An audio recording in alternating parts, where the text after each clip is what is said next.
So let's look at the next line of this. So we have an if statement here, and again we use the my connection here. And what this if statement does is allow us to check whether or not we successfully connect to the database, so we can see whether or not we want to proceed.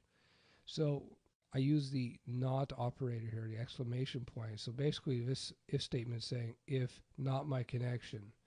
This is probably returning true or false. So if this is false, if for some reason MySQL, PHP rather, was not able to connect to MySQL, perhaps you had a wrong address or a wrong password or username, whatever. If this is turns out to be the fact that you were not able to connect, the die function will be called. Now the die function basically just stops the PHP script in its tracks. None of this stuff will get processed. So that's what die does. Shuts everything down, and then this first argument of die basically sends a message to the page. It prints this to the page, and then you have the MySQL error. This is another function that basically calls the last error that PHP has fired off to us. So in this case, it would be some error with regards to why we weren't able to connect. So what I'm going to do is I'm going to change the user to Ruta, because I know that user doesn't exist, and we're going to launch the script and we're going to watch the error. We're going to see the die work, and we're going to see what the error is. And here we go. Warning, MySQL_connect error. Access denied for user Ruta at localhost. Password no. Okay, so let me explain. Access denied. I think that's pretty obvious. And it's saying for user, saying we're trying to use the user Ruta from the localhost, right? We specified localhost here, right? And this is an interesting one, rather. Using password no. This is basically telling us that we're not actually using a password, and that's why it says no. If, for instance, I go over here and I put a password like this, just a fake password, I relaunch, using password yes. So this is this PHP telling us that we attempted to use a password. That's all that is. If we go back to our code, we take out the password, save that, refresh, using password no.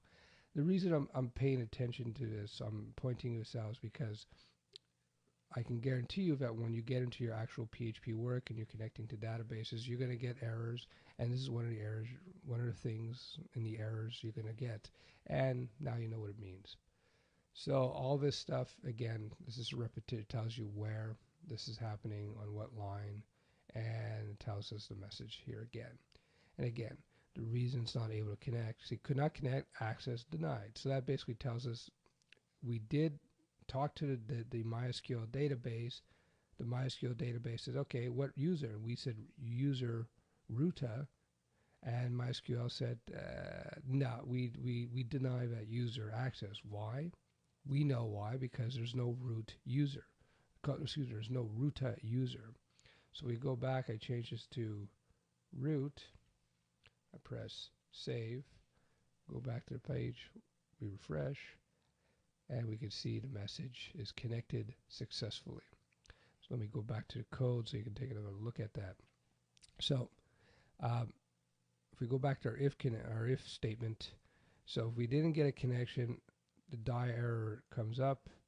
Die is called, that means the script is not processed. Could not connect. MySQL error is generated using this function, of course. Otherwise, if this is false, this gets skipped, and we echo out connected successfully. And then finally, we close the connection. And that's what we have here. One thing I want to point out, actually, is let me make that mistake again. It's called routine.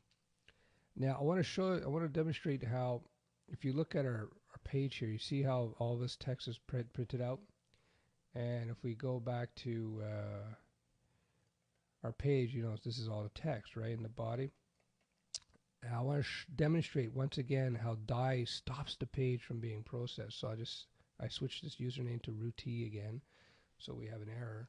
Now let me just refresh.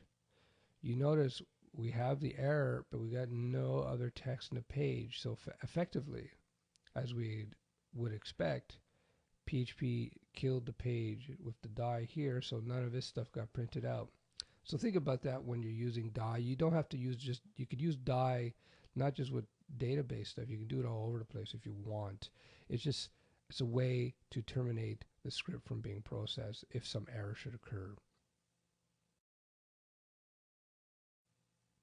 One last thing I want to do is I want to show you a different error message. And the reason I want to show you a different error message is because when you're learning to program, it's always important to pay attention to error messages. So especially in the early days when you're learning to do stuff and you get stuff working, I would suggest breaking things once in a while, breaking the code just to see what the error message is. Because after a while, knowing and understanding error messages will play a big role in terms of you being able to debug things. Because you're going to start getting an intuition about it, you're going to get experience, and you're going to read these cryptic error messages. And if you've seen them before, it'll be a lot easier for you to track down your problems. So let's now change the address and see if anything else happens. To be honest with you, I forget if we get a different error message. As you can see here, we got a different error message. Unknown MySQL server host local host P, right? I changed the, if you recall in the script here, I changed the address, right? And of course, our error message has changed. Could not connect unknown MySQL server. And this is the host, meaning the address. So basically, this error message is telling us that, well, we weren't even able to find the MySQL server. So you can see how we have had two different error messages as a result of two different problems, right? The first problem is that we actually just put in the wrong username. And the second problem we just saw is we put in the wrong address. So we can see the first error message was you got a bad username. The second error message was we can't even find your server.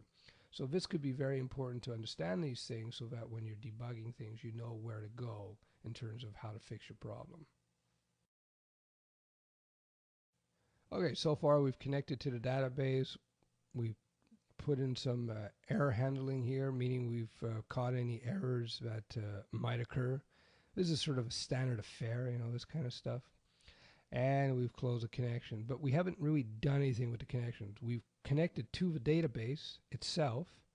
So we've connected to the database on our local host, the PHP myadmin, the database on localhost, but we haven't connected to the actual database itself. So let me back up. We've connected to the database server on the localhost. Remember, MySQL server has a whole bunch of databases in it. We can put as many as we want. That's called a database server. So the code that we've seen here is basically connecting us to that server on the localhost. But we haven't really connected to any particular database. And in this case, we want to connect to killer.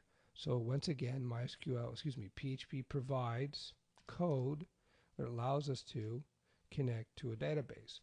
And that code is, of course, this function mysql select db. It has one argument, and that's the name of the database you want to connect to. And since we want to connect to killer, we just specify that in the function. Again, we're not going to see anything, but I just save that, and we're not going to see any errors, but we just run it anyway. And we've connected successfully. And we've connected, and of course we selected the database killer. So now with all this said and done, we can be ready now to insert in here our actual code that will interact with the database.